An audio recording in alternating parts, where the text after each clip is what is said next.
DeMar DeRozan and Kyle Lowry, after dropping 52 on the Miami Heat here in Game 3, they are off probably to have a really awesome dinner. They're in one of my favorite cities in America, Miami, and then start prepping for Game 4, which comes your way Monday on TNT at 8 Eastern. All right, Rick Hamlet, Caron Butler, and Rick Fox. Let's look ahead to Game 4. And let me drop this stat on you. Got it from Kevin Cottrell, our researcher here at NBA TV. Joe Johnson, who missed that huge three at the end of regulation that could have tied the game, is 0 for 10 on threes in this series. We talk about Kyle Lowry and, kind of rode him for the 9 straight games under 40%. Joe Johnson now might be hearing the criticism a little bit, especially down in Miami. How does he get it going in Game 4? He's a pro. I think that, he has enough basketball under his belt that he's going to just stay prepared, stay ready. And I think the guys around him, Dwayne in particular, the leader of that team, is going to, just go in there and just believe in them and keep the confidence in them. And Eric Spoelstra is going to tell him, keep shooting the ball and stay confident. No need to tell him that because he's a professional and he knows that. I think the only thing any of these players have to focus on is what is being asked of them in that game plan. And the coach's job is to put them in the position to succeed. So it's well documented. There's enough footage out there on Joe Johnson on what he's good at doing, where his strengths on the floor are.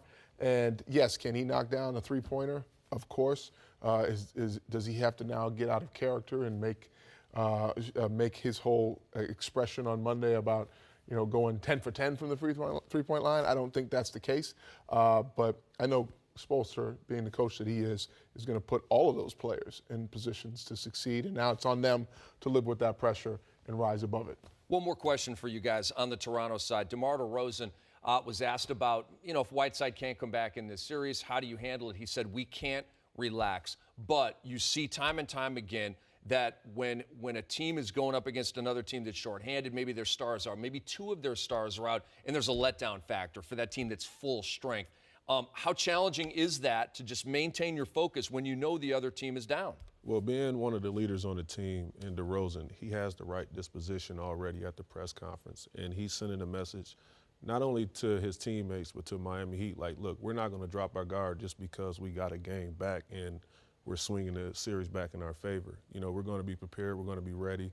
We respect you guys, the veteran guys down at the end of the bench to the guys at the front. You have Haslam.